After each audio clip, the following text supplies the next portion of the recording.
Bem, primeiro, boa tarde, boa noite. Já são 6h20. Mas, enfim, eu quero agradecer muito a presença de todo mundo que está aqui. A gente é uma alegria estar aqui e ter nossa convidada também com a gente.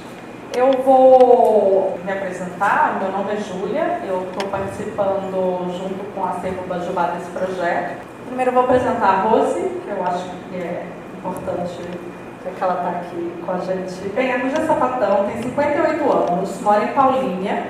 Sua militância começou na adolescência, quando se juntou ao Grêmio Estudantil da escola onde estudava. Também participou da campanha pela Direta Já e atuou no movimento estudantil junto à Convergência Socialista. Foi criadora da revista G, que foi a primeira publicação LGBT de Campinas.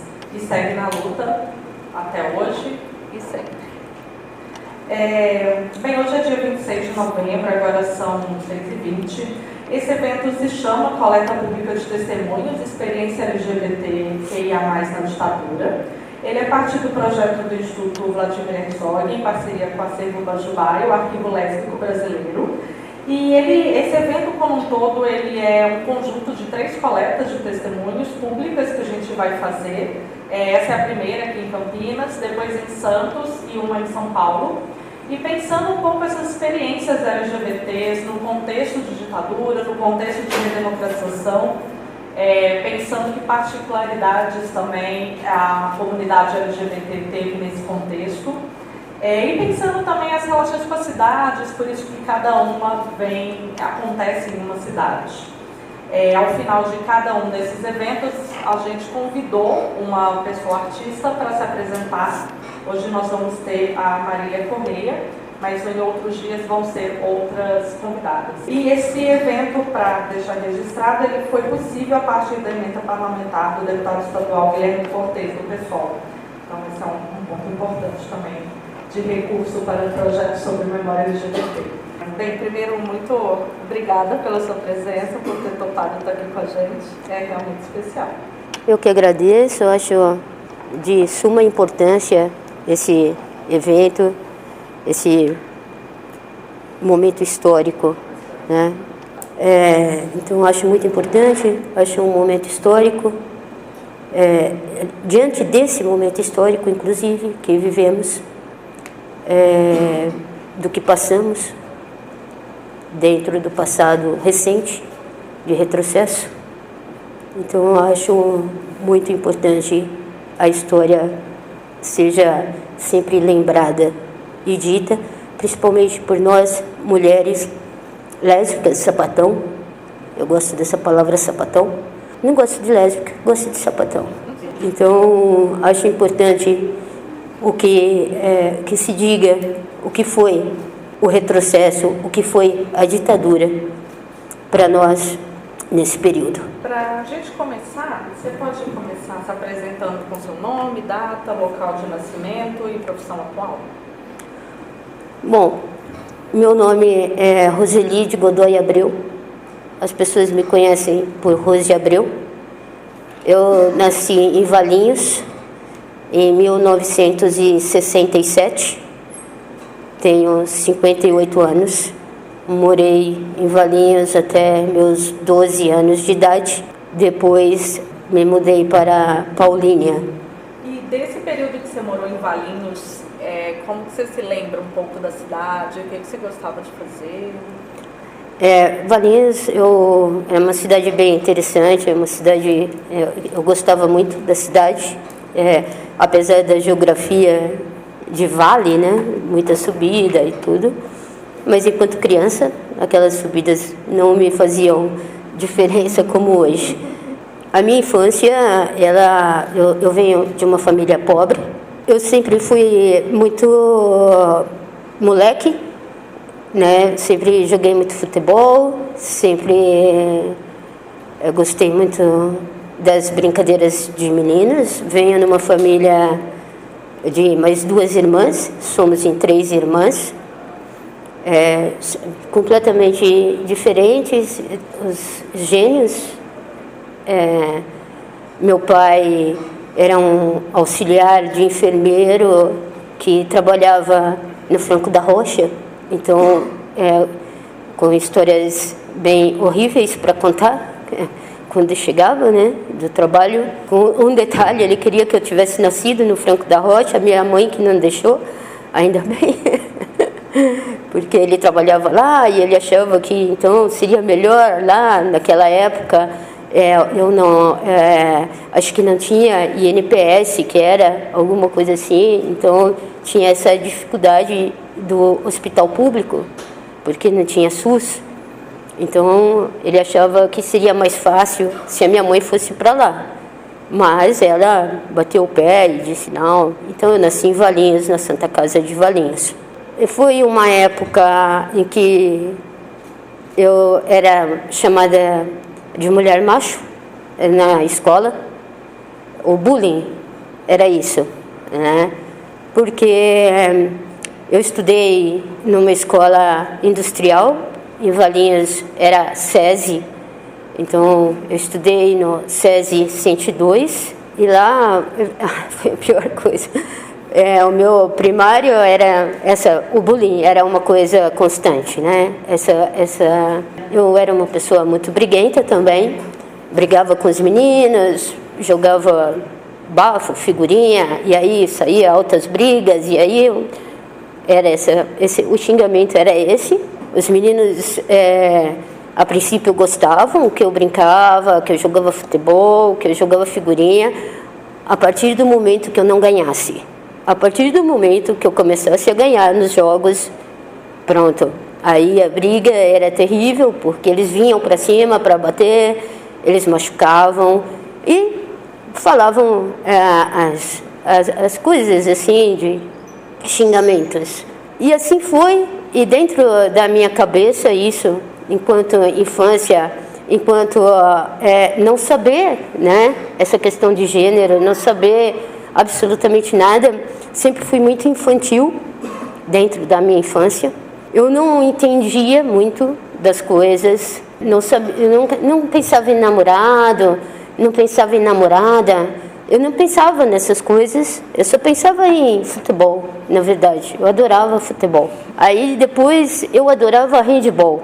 Participava dos campeonatos da escola, intermunicipal, aquela coisa toda. E aos 12 anos, quando se quebra isso, né, que é a saída de Valinhos para uma cidade que eu nunca nem tinha ouvido falar, e meu pai foi contratado pelo Hospital de Paulínia, na época, e por isso nós nos mudamos. Aí já com 12 anos fui estudar numa escola que hoje chama Porfírio.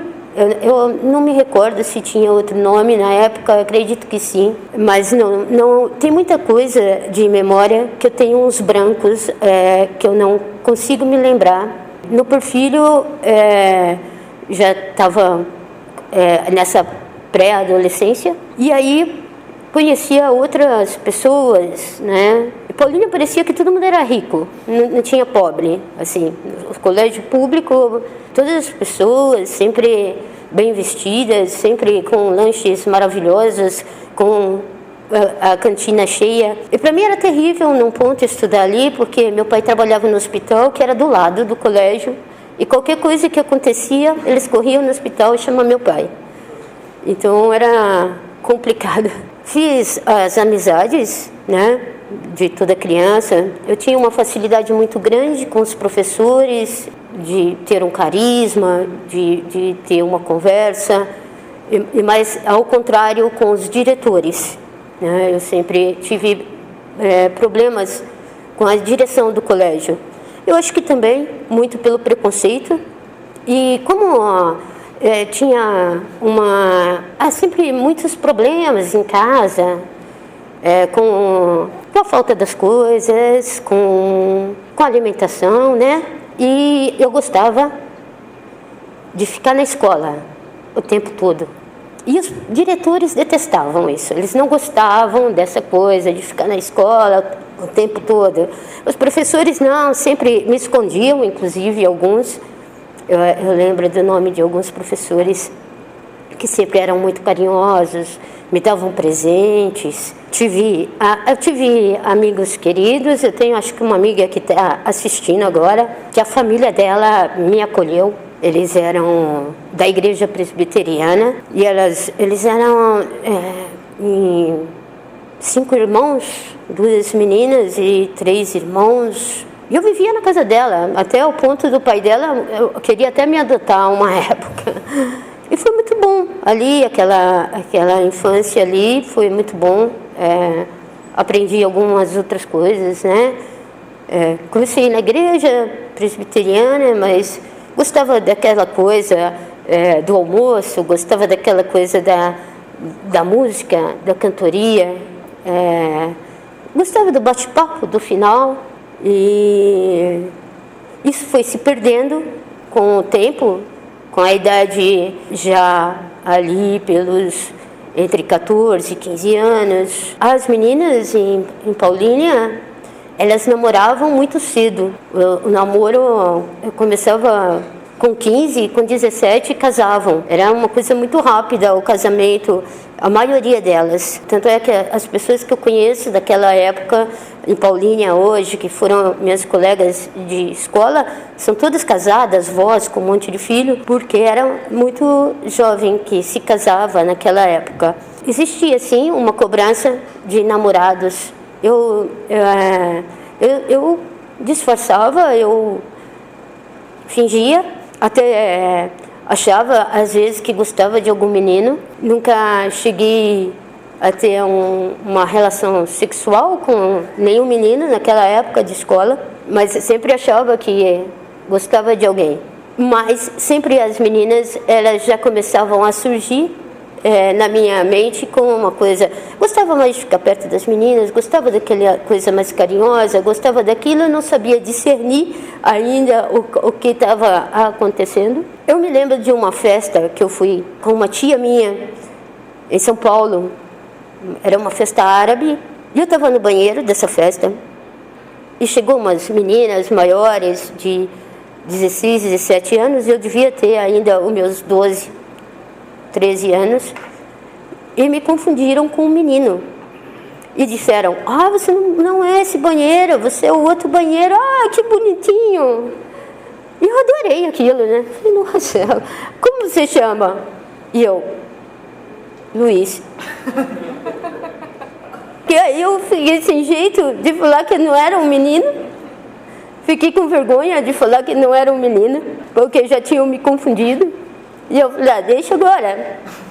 Só que aí no decorrer da festa foi mais complicado, porque aí eu queria ir embora da festa, eu ficava atormentando minha tia, eu quero ir embora, porque eu não queria que as pessoas aí descobrissem que eu não era um menino. Não sei se descobriram depois ou não, eu não fiquei para saber. Mas então é só um detalhe aí da continuação, né? E aí com isso, né? Passam os anos e tudo, e eu sempre, nessa época, o cigarro era o charme de tudo, o cigarro era a propaganda melhor do mundo, o cigarro era a iniciação do adolescente, o cigarro era a coisa da rebeldia, que era fumar escondido no banheiro da escola. Então, você ia no banheiro da escola e soltava aquela fumaça e era maravilhoso aquilo. Aí depois você corria para a aula cheirando cigarro e era ótimo, porque tinha o pessoalzinho que era mais certinhos mas com medo até da gente. E aí a gente gostava que eles soubessem que a gente era do mal, né? Nesse sentido da rebeldia, né? Eu sempre tive essa rebeldia interna até hoje. Com essa facilidade que eu tinha com professores e naquela época existia o que se chama BEDEL, né? Acho que era o monitor hoje, né? Das escolas, que fica fiscalizando o banheiro, porque naquela época tinha escada para o professor subir. O aluno não podia subir na mesma escada, sendo que ia para o mesmo lugar, mas não podia. Era a escada do professor e a escada dos alunos. E aquela coisa de quebrar a regra era também subir a escada do professor, né? Então, sempre tinha um correndo atrás de mim, de algum canto. A coisa de matar aula, né? Ir para a pracinha, pular o muro do cemitério, sair correndo para o outro lado. Todas essas coisas de molecagem, né? Que se fazia como rebeldia numa cidade do interior, conservadora como Paulínia. Paulínia era uma cidade extremamente conservadora. Deixa eu te perguntar duas coisas nesse lugar. Uma você acha que a gente construiu aqui uma imagem, né, das escolas, mesmo em Valinhos, mas também em Paulínia. E aí eu queria que você me respondesse duas perguntas, assim, um pouco como era o ambiente da sua família, o ambiente familiar da sua casa, e também um pouco, assim, você nasceu em 67, cresceu e estava adolescente nesse contexto, né, de final de ditadura e tudo mais. Mas eu ia perguntar como que você percebeu que você vivia num contexto, né, de ditadura, assim, um contexto de violência política, de falta de liberdade. Esse contexto de ditadura, desde criança eu sabia, por esse advento do meu pai ter trabalhado no Franco da Rocha.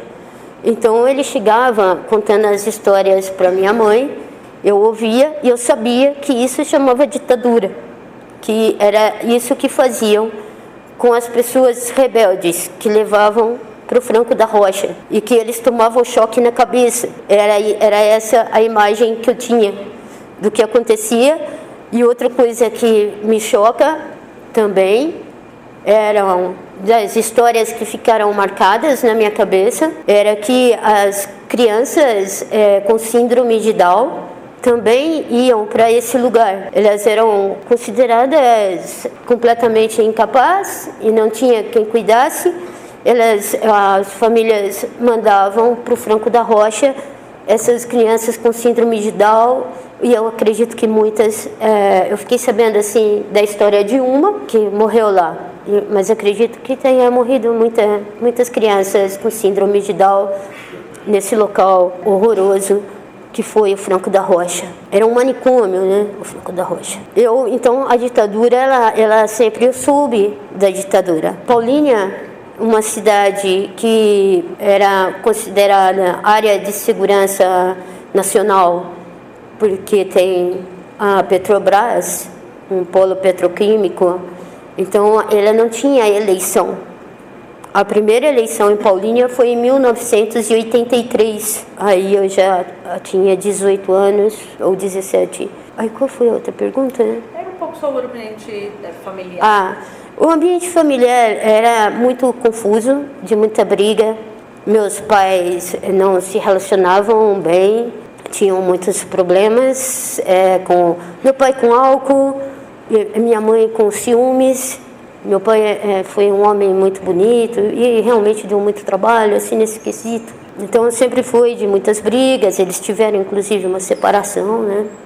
E foi muito doloroso para todo mundo. Então foi uma infância perturbada nesse contexto. Quando entre 15 e 16 anos que eu descubro a minha sexualidade e falo, não, eu gosto de mulher, é isso que eu gosto. Eu sei que eu gosto de mulher. Isso, inclusive, foi meu primeiro relacionamento sexual foi num congresso estudantil, lá em São Bernardo do Campo, nunca vou esquecer. E aí eu chego em casa, conto para meus pais. Meu pai, ele era um enfermeiro, mas ele não era um enfermeiro formado. Ele era um enfermeiro porque ele aprendeu a ser enfermeiro no Franco da Rocha. Porque no Franco da Rocha era assim, eles pegavam as pessoas, ensinavam a dar injeção, ensinavam a dar o choque em alguém e chamavam de enfermeiro. É lógico que com o tempo ele foi lá fazendo os cursos dele, né, para auxiliar de enfermagem. Mas ele achava que ele era um bom enfermeiro e tudo. E ele, nesse contexto, a homossexualidade era considerada uma doença psiquiátrica. E nesse contexto de doença psiquiátrica, meu pai achou por bem que eu fosse a um psiquiatra. E eu tive o azar de ir num psiquiatra em Paulínia. E foi uma mulher psiquiátrica. Nisso eu já não sabia mais o que estava acontecendo. Aí foi quando a primeira vez que eu tive medo do que eu sentia. Que até então para mim tudo era normal. Aí eu fiquei com medo do que eu sentia. E eu, nessa psiquiatra, eu só conseguia chorar, porque eu estava com medo e eu não conseguia falar. E isso foi um processo, né? E ela foi colocando medicação, né? Então, eu tomei medicação psiquiátrica, considerado fortes, que talvez tenham causado alguma lesão na memória até, com isso, nesse contexto. Isso atrapalhou muito os estudos, principalmente. E eu tomei essa medicação até os 18 anos, entre 17 e 18 anos, que foi quando eu consegui sair de casa. E então eu tomava medicação para não ser sapatão, o que não adiantou nada. E é por isso, inclusive, que eu vejo a importância desse momento, porque nesse retrocesso que vivemos, e ainda vivemos, um grande retrocesso ainda, porque foram 4 anos de retrocesso esse passado do governo Bolsonaro, que as igrejas voltaram a falar em cura gay. Eu fiquei extremamente assustada quando eu ouvi novamente essa cura gay. Não era chamada de cura gay na minha época, era um problema psiquiátrico, e era isso novamente que eles estavam colocando, e com alguns pseudos psicólogos que estavam apoiando, inclusive, essa narrativa de voltar a ser um quadro, ter um CID, um quadro clínico na psiquiatria. Então, eu acho importante colocar esse assunto, colocar isso, para que as pessoas saibam que se existem hoje poucas mulheres com essa, eu vou chamar de coragem, ou essa disponibilidade que eu estou aqui de colocando a vida e colocando essas questões que aconteceram, é por medo, é por vergonha, é por preconceito. E é isso que não podemos deixar que aconteça novamente. Eu parabenizo os estudantes, os professores, os pesquisadores que estão dentro desse projeto. Você conheceu outras mulheres ou outros homens, outras pessoas LGBTs que estavam também sendo tratadas? Sendo tratadas, não. Não conheci. Eu tive amigos gays. Era mais fácil ter amigo gay do que mulheres sapatão, na verdade. Os homens eram mais libertos, então eram mais acessíveis do que as mulheres. O meu primeiro relacionamento gay não foi com uma mulher gay, foi com uma mulher heterossexual bem mais velha que eu. E então, assim, eu via conhecer tudo depois que eu saí de casa, porque aí eu conhecia as boates, eu conhecia os lugares que as pessoas frequentavam. Naquela época, eu lembro de uma amiga de Valinhos, que até quando eu morava em Valinhos, eu nunca achei que ela fosse menina, eu sempre achei que ela fosse menino, porque ela, desde que eu o conheci, se apresentou como Silvinho. E eu, para mim, era o Silvinho, eu nunca imaginava que não era. Depois de muitos anos, eu descobri que o Silvinho era Silvinha. E eu descobri de uma forma muito ruim, o Silvinho. Então, naquela época, eu seria o que é hoje um homem trans. E, infelizmente, está morto por preconceito, foi atropelado, assassinado em Valinhos, por se relacionar com uma mulher, porque as mulheres que se relacionavam com ele também, naquela época, não sabiam que ele era um homem trans. Nem existia essa palavra. E eu sei que ele morreu atropelado propositalmente, muito jovem. Quando que você falou que você saiu aos 18 anos, e aí você saiu desse processo de medicação? Eu saí do processo de medicação. Só um pouco antes, anteriormente, voltando, para a gente voltar um pouco ao Grêmio Estudantil, né, aos movimentos políticos da época, né. Eu fui da CS, que é a Convergência Socialista, em 1980. Eu fui da Juventude Petista, em Paulínia. Lá eu conheci a Convergência Socialista. Na época, dentro do movimento secundarista, se chamava Alicerce, e o PCdoB se chamava Viração. Então, era o Alicerce e era a Viração, dentro de Paulínia. Nós conseguimos construir em Paulínia, contudo, tinha uma juventude atuante que estava começando, porque ia ser a primeira eleição em Paulínia. Conseguimos fazer a União dos Estudantes Secundaristas, tendo uma sede. Conseguimos fazer um grêmio dentro da maior escola de Paulínia, na escola pública da época, que era o Porfírio da Paz. E isso foi bem histórico para a cidade. Para mim foi terrível. Eu estudei em todas as escolas de Paulínia, fui mandada embora de todas, por essa rebeldia e também a radicalidade dentro das questões políticas, como achavam. E a Convergência lá em Paulínia, no Grêmio, atuava com que projeto, que ideia? Então, a Convergência Socialista, na época, ela vinha de Campinas, com os companheiros aqui de Campinas, que eram os rapazes mais velhos que a gente, que quando surgiu, porque como não tinha Grêmio e a gente resolveu, estava naquele movimento de tudo acontecendo, e nós era acontecendo dentro da cidade, que ia ser a primeira eleição, que ia tudo.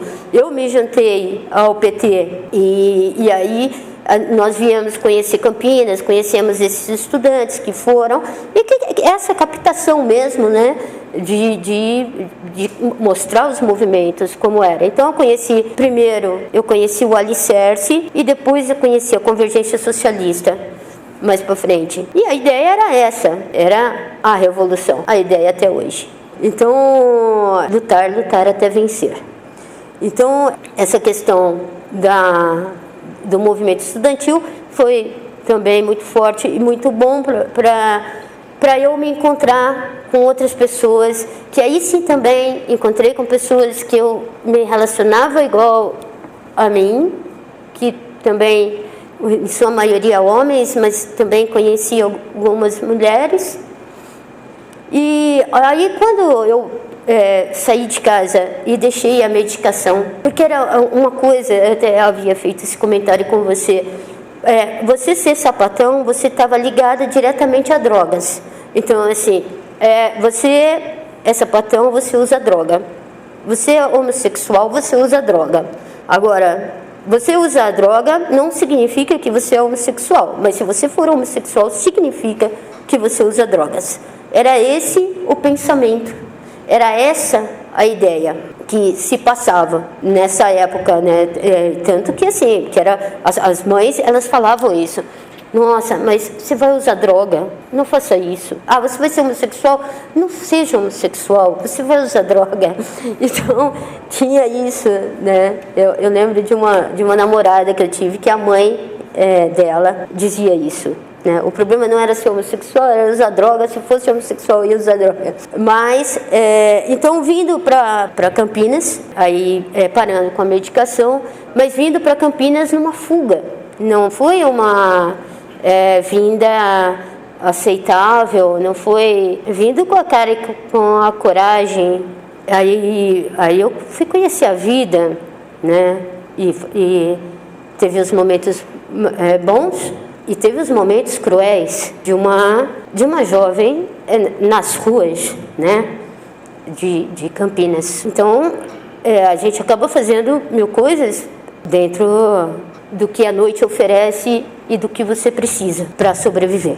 E essa vinda para Campinas, eu tenho um lugar até que eu vou citar, porque é um lugar que eu tenho muito carinho, que foi um bar chamado Pastelão, que foi o lugar que fica ali na Barreto Leme, em Campinas, que ficava, né?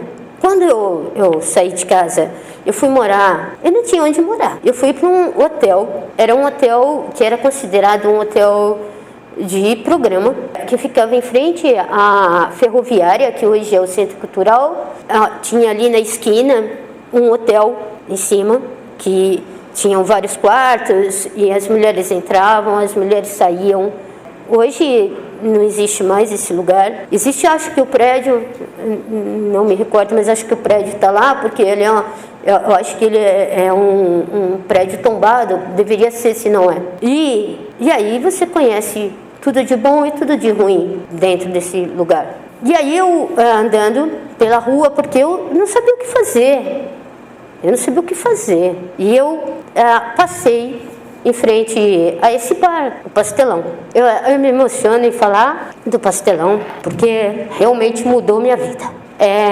Ele tinha uma placa escrito: precisa-se de garçonete. Era o Fabinho, não sei, nunca mais vi o Fabinho era o dono desse bar. Ele, a família dele toda. O Fabinho era um estudante, na época, acho que de psicologia, da PUC. E eu passei em frente desse bar, tinha essa placa, eu entrei e disse: eu queria trabalhar aqui. Aí ele conversou ali um pouco comigo, tudo bem. Aí eu disse: só que eu preciso que você pague meu salário hoje. Eu queria... E se dava para você me adiantar o primeiro salário. E o Fabinho, conversando comigo, já naquela coisa de estudante de psicologia, aí eu contei para ele que eu precisava morar em algum lugar, e tinha ao lado o pensionato da Dona Carmélia, que era um pensionato que ficava ali em frente à PUC Letras, né, de estudantes, em sua maioria da PUC. E o Fabinho olhou e disse: não, então vamos lá, eu vou falar com a Dona Carmela e eu pago lá e você vem morar, e hoje à noite você começa a trabalhar aqui. E foi assim, anos da minha vida. Trabalhei por muitos anos no Pastelão. Numa época também que a gente era remunerado só com os 10%, né? Então você não era registrado, então também perdi muito tempo da aposentadoria. Acredito que nunca eu vá conseguir me aposentar. E morando com esses estudantes, trabalhando no Pastelão, a vida vai mudando um pouco, porque eu conheço outros caminhos, conheço outras pessoas também. E volta a coisa do movimento estudantil, porque nessa passagem dessa saída, o movimento estudantil também saiu de mim. E volta as questões, mas aí com uma questão que não era assim minha, dos estudantes universitários, mas que eu frequentava. Então eu frequentava o DCE da PUC, eu frequentava as festas, eu frequentava o mesmo lugar que moravam todos. E como eu trabalhava à noite, eu trabalhava durante o dia, uma parte do dia, uma parte à noite, eu vivia na PUC e eu gostava de assistir aula. Então eu entrava, assistia aula de filosofia, assistia aula de história, que eram coisas que eu gostava de fazer quando deixavam, né, eu participar desse momento. Nessa época ainda, nós estávamos, e é importante assim, porque eu vou falando as coisas e às vezes voltam umas lembranças. É importante dizer que ainda dentro da ditadura, nós, tanto os homens como as mulheres homossexuais da época, tinham uma repressão policial muito grande. Então, andar de mão dada era um perigo, dar um beijo, abraçar era um perigo. Estar num carro com alguém em algum lugar era perigosíssimo. Então a gente sempre andava com medo, apesar de toda a rebeldia, a gente tinha muito medo. Eu, enquanto mulher, eu tinha o medo da violência policial nos mais vários aspectos, né? Eu me lembro uma vez que eu fui para a delegacia com uma coisa tão estúpida, muito estúpida, mas eu vou contar essa história. Eu estava num bar, tinha um lugar chamado Setor, em Campinas, que era um setor, era vários bares, né? Então, a noite campineira era adorável, ela era um lugar bacana, era um lugar onde você encontrava os artistas, onde você encontrava os loucos, os poetas e todos os tipos de pessoas. E eu fui parar na delegacia bestamente, idiotamente, por uma gripe, inclusive. Eu dei uma cuspida e caiu numa viatura que estava na frente do bar onde eu estava. E os caras, os policiais, desceram da viatura e me levaram para a delegacia por desacato à autoridade, porque eu havia cuspido na viatura e não adiantava eu falar o contrário. E eu desci, na época, com muito medo, né?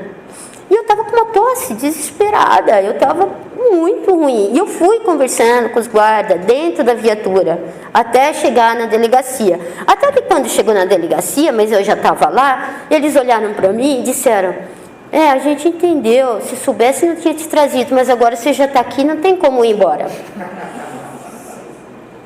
E para eu sair, tinha que pagar uma fiança. E como que eu ia pagar uma fiança? Nessa época não tinha celular, que você ligava simplesmente, que tinha o WhatsApp, internet, gritava com qualquer um que iria ajudar. E um amigo meu, eu realmente não sei como que ele apareceu na história, eu não sei se eu consegui falar com ele por algum telefone, eu não sei se ele estava dentro do setor e viu e foi atrás, eu não sei. Eu sei que ele foi que pagou a fiança. E no mesmo dia eu saí de lá, porque eu cheguei a conversar com o delegado, inclusive. E o delegado não liberou a fiança. E eu sempre tive esse jeito meu. Eu era esse jeito muito rebelde, né? E também, não que eu não usasse nada, né? Porque eu também tinha conhecido as coisas todas. Eu já usava em casa. E na época também, porque os anos 80 foi marcado por anfetaminas. Então, né? A gente acaba aqui também, né? O sabor da liberdade. E então o delegado achou que eu também estava alterada, né? E provavelmente, então aconteceu isso, né? Esse fato aí, e que me dava muito medo. Eu acho que quem passou aquela época sabe que foi aquilo. Mas então teve também aí os espaços mais abertos, porque aí começam as lutas LGBTs, na época GLS, ainda bem que tiraram o S, né? Porque simpatizante é uma coisa estranha. Então começaram as lutas, começaram a se criar esses movimentos, ou pelo menos eu comecei a conhecer esses movimentos. Eu era uma pessoa que frequentava todos os lugares. Então, eu ia nas boates, eu ia em todas as boates que tinha em Campinas. Me lembro de três, assim, que era a Bob's, que era o lugar de todos os mundos. O Sintonia, que era um lugar de burguês, que eu era barrada super na entrada sempre, porque eu tinha muita cara de menor. E eles pediam documento, e nem sempre eu tinha o documento. E eu também vivia sempre na pobreza, não tinha como pagar. Então eu entrava e perdia o cartão. Perdi o cartão de pagar na hora de pagar, era um inferno. Eles me odiavam. E fui expulsa muitas vezes das boates. Mas era um lugar de burguês. Essa Sintonia era um lugar de burguês. Aí tinha um outro, xadrez, que era mais da perifa. O xadrez era mais da perifa, era mais interessante nesse sentido. Aí, conhecendo, né, todos esses lugares, você acaba conhecendo as pessoas. Aí, com as namoradas. E uma coisa também que eu demorei para saber o que era realmente o amor, porque quando eu era jovem e tinha a beleza de todo jovem, como eu nunca tinha moradia direito, eu sempre estava pulando de um lugar para o outro, de uma república para outra, sempre acabava me relacionando com as pessoas, com as mulheres mais velhas do que eu, e elas acabavam me bancando, né? Então eu não sabia muito diferenciar o que era o amor no sentido mais puro do amor e assim, do que era amor ou necessidade. Não que eu não gostasse dessas pessoas, eu achava que amava sim, em todos os sentidos, mas isso depois, com o tempo, em terapia até, que eu fui perceber do que poderia ser ou não amor e necessidade. e oportunidade, talvez. E não que eu fosse uma pessoa oportunista, mas dentro desses contextos mesmo, né? E do que se apresenta, né? E da falta até materna, né? Porque as mulheres, quando a gente é mais velha, a gente é mais cuidadoso com o outro mais novo, dentro dos relacionamentos. E como eu acabava indo morar com elas, porque meus relacionamentos, eu acho que por isso que tem essa coisa, né? É que fala, nossa, sapatão é assim, namorou um dia, casa no outro. É verdade, é verdade. Eu, de uma noite para outra, já estava casada. Meus relacionamentos, eles tinham um tempo de duração. Na maioria deles era 3 anos. Em 3 anos, eu tinha um relacionamento.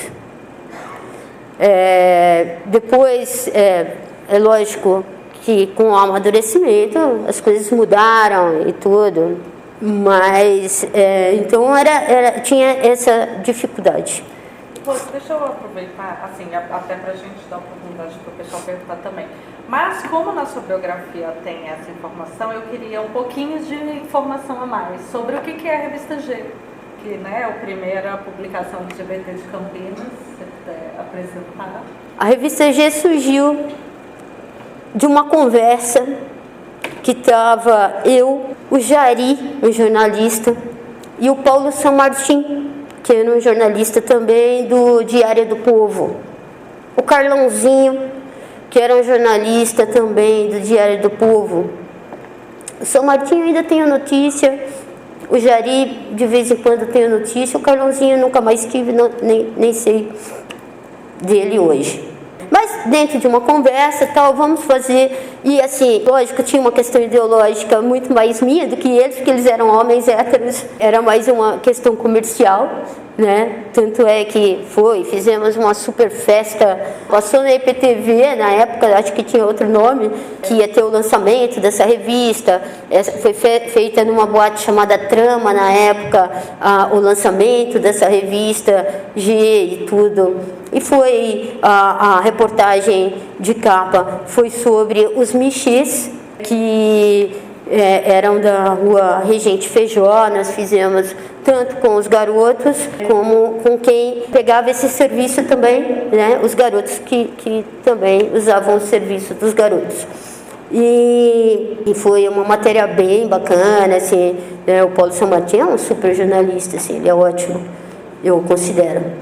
E a gente fez junto, né, essa coisa toda, para que o interesse era um interesse capitalista, era um interesse para ganhar dinheiro. Vim a conhecer depois, estou vendo o Paulo Mariante aqui na plateia, eu vim conhecer depois o Paulo, que também também participei dentro do Identidade logo no começo, quando surgiu o grupo Identidade.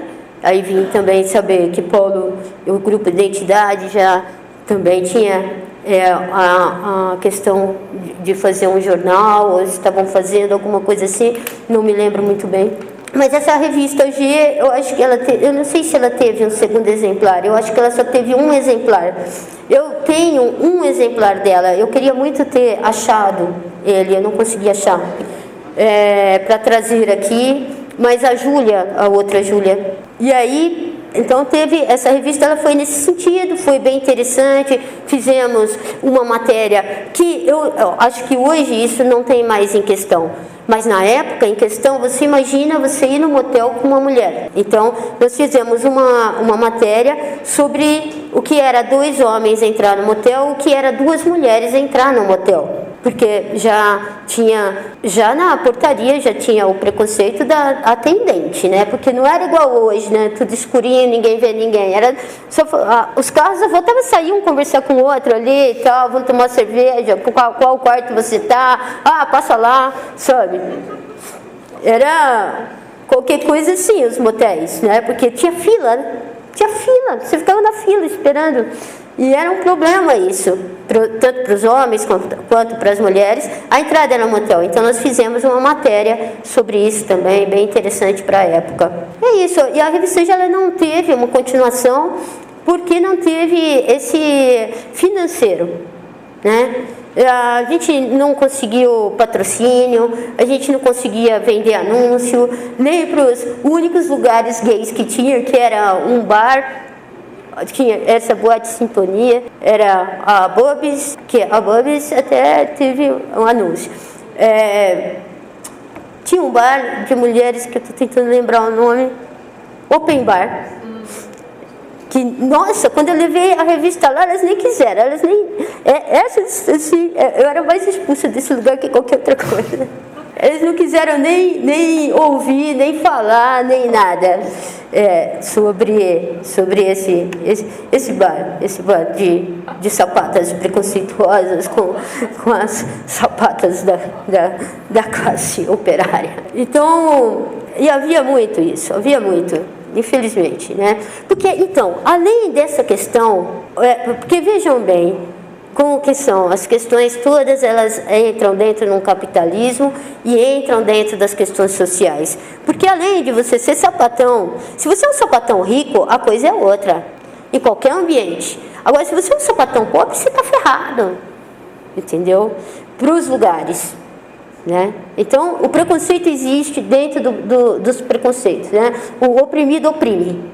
Então, existe isso. Então, existe esse recorte dentro do movimento LGBT, existe esse recorte social. Eu acredito que exista isso com as mulheres negras, com os homens negros e com as pessoas pobres em questão. Eu tenho um monte de perguntas para te fazer, mas eu vou compartilhar o microfone.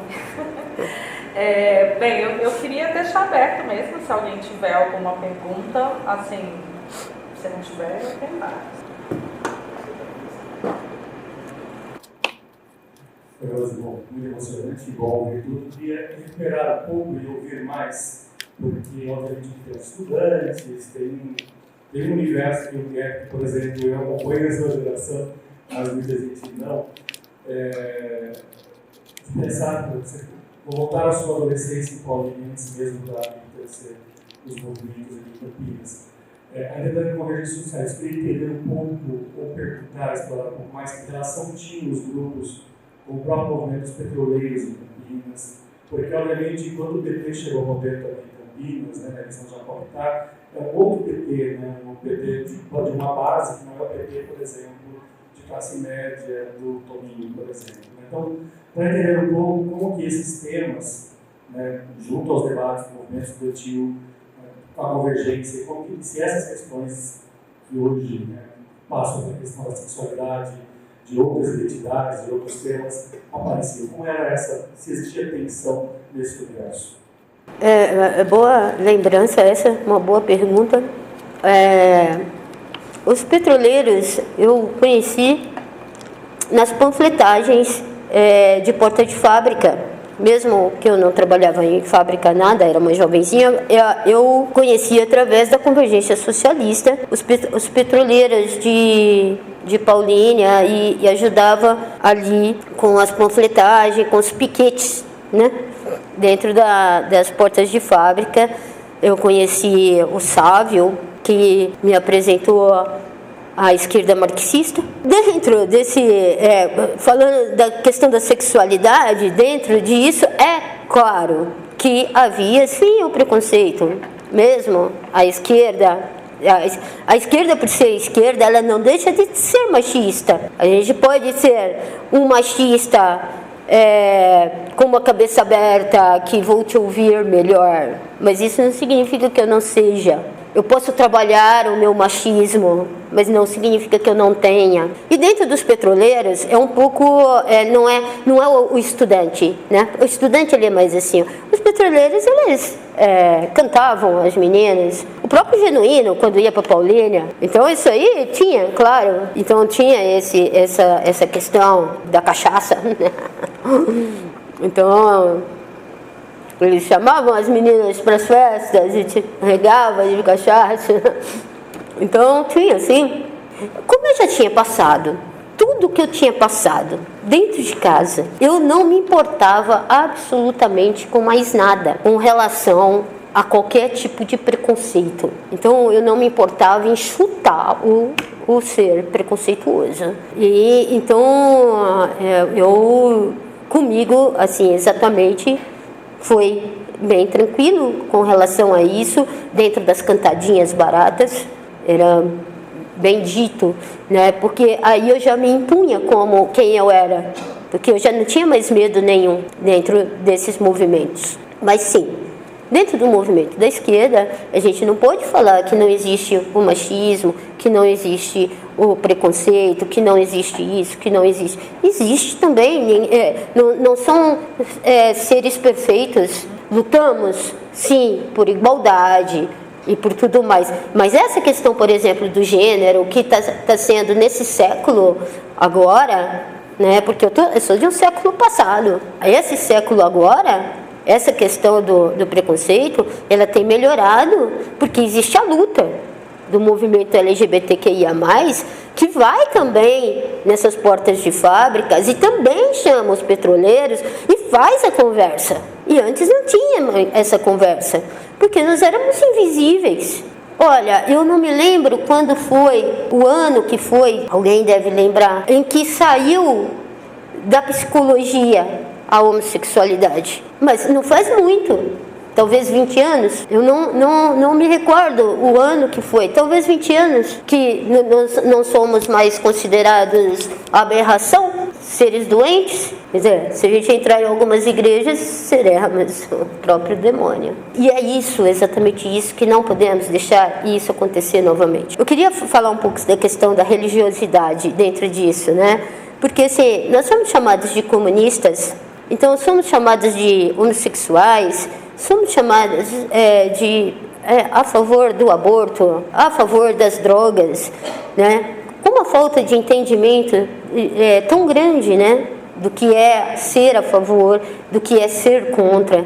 E dentro da religiosidade, eu acredito que existem as pessoas religiosas e elas têm que ocupar esses espaços dentro das religiões, para que as pessoas tenham entendimento.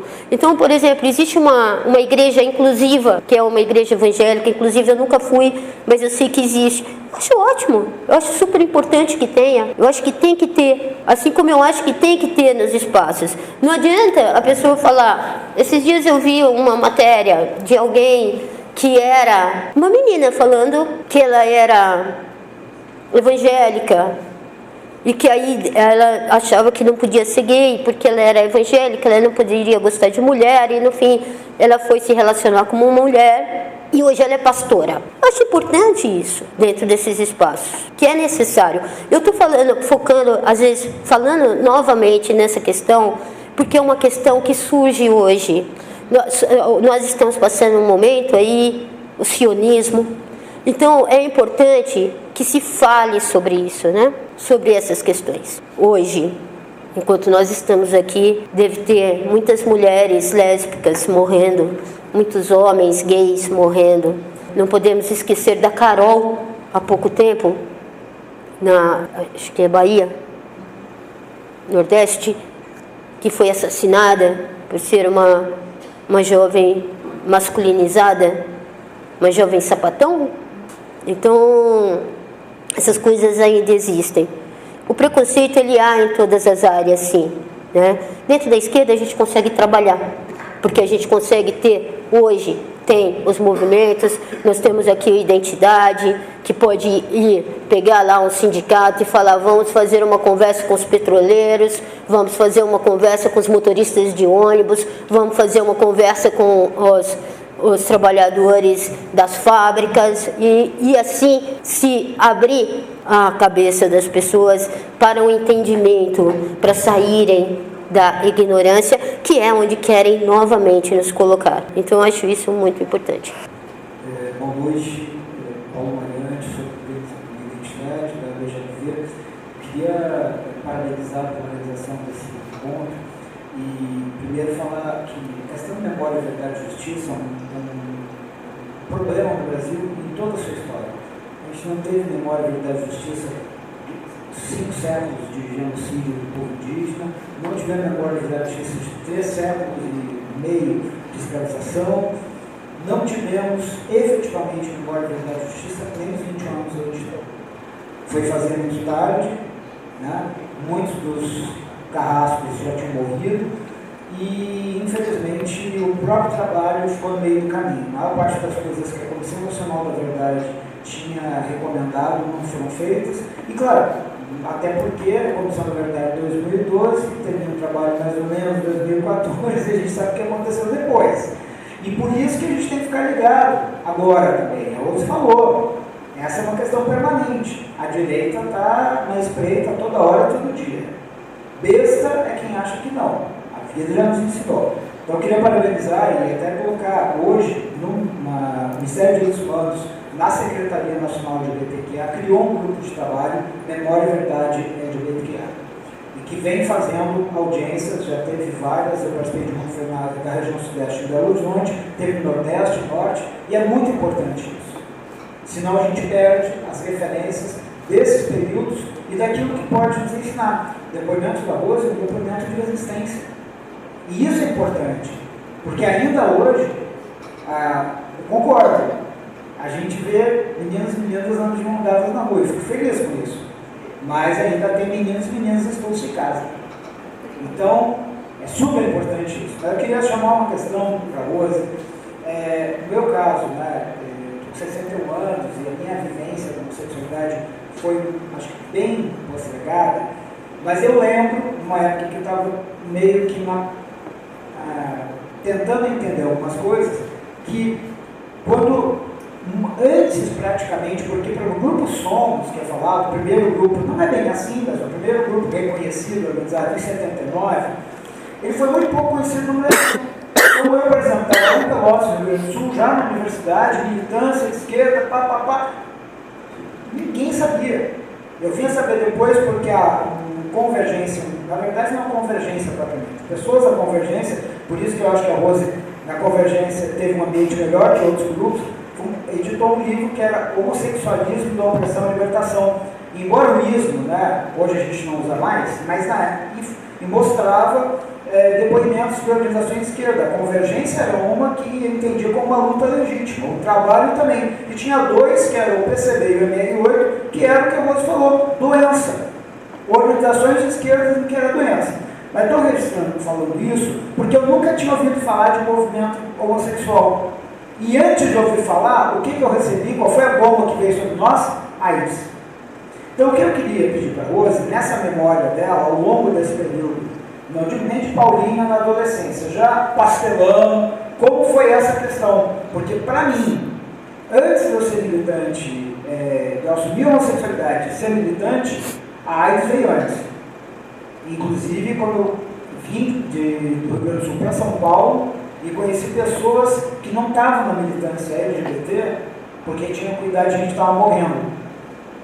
E morrendo tanto pela questão física, mas pela alma também, porque mata na alma. Então eu queria ver se alguns poderiam trazer lembranças disso, que eu acho que para muita gente é importante e é uma coisa que foi e continua sendo muito pesada. Né? A discriminação acabou.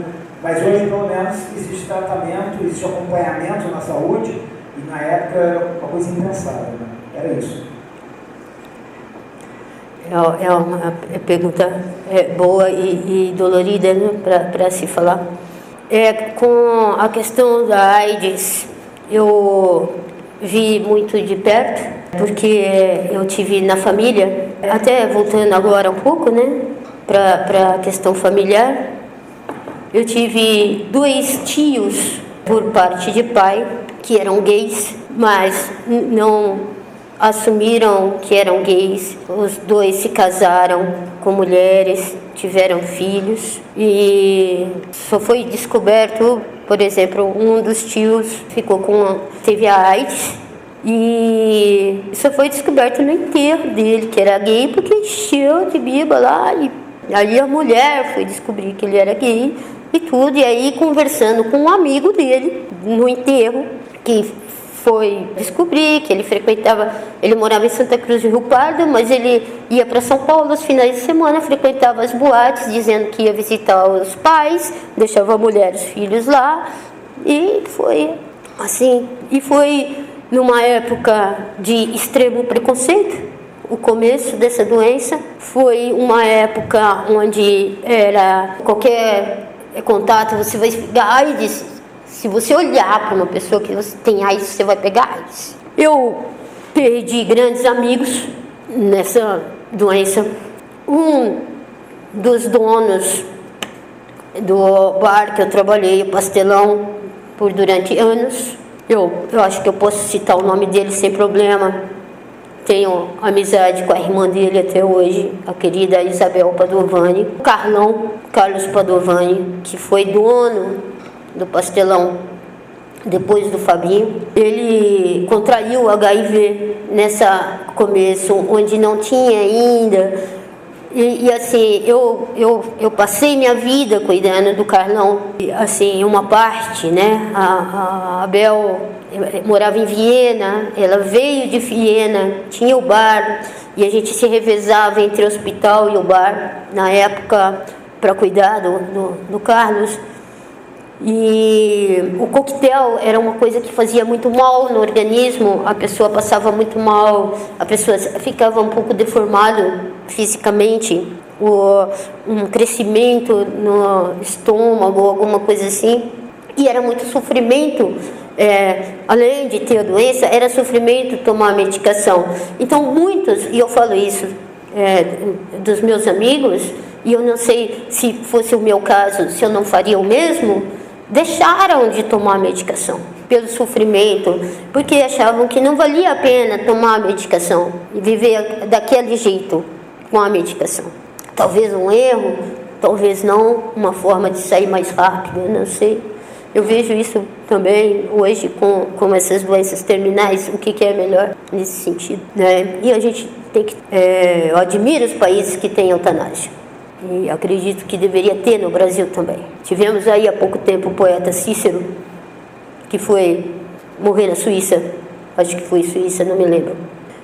Enfim, foi um momento bem triste. Foi um momento onde tudo mesmo, dentro das casas, dos parentes, dos amigos, dos familiares, por mais que nós não tivéssemos preconceito, por mais que tudo, era tudo separado. Copo separado, garfo separado, tudo separado.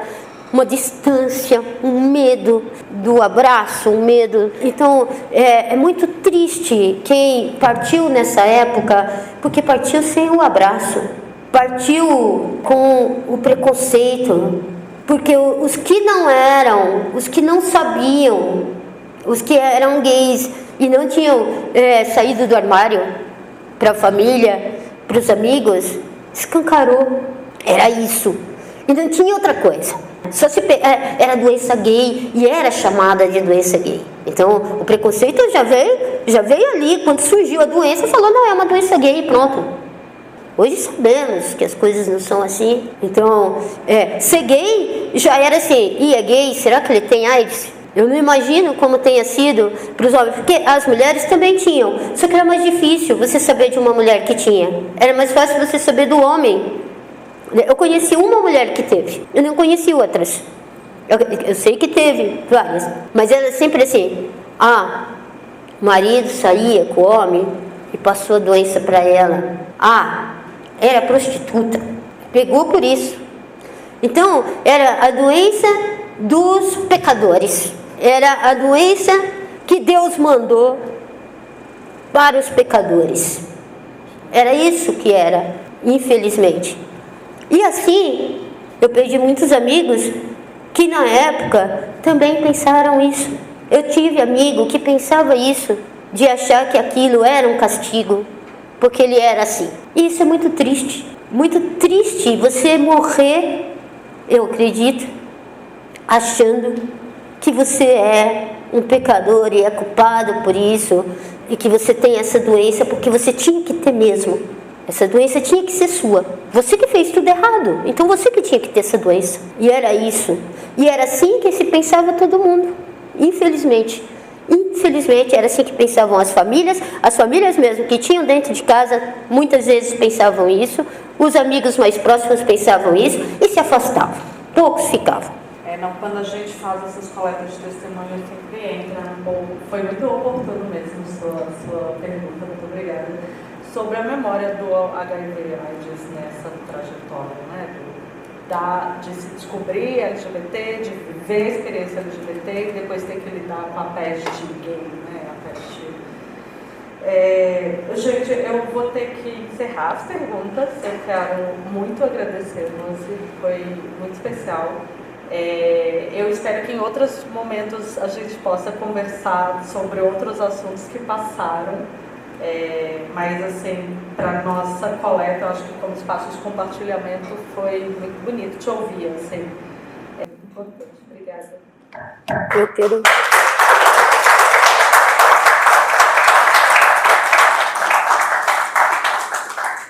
Eu quero agradecer esse espaço, foi muito importante. Eu nem sei como eu consegui falar tudo, porque para mim sempre foi muito difícil. Sempre é dolorido essas memórias também, mas necessárias.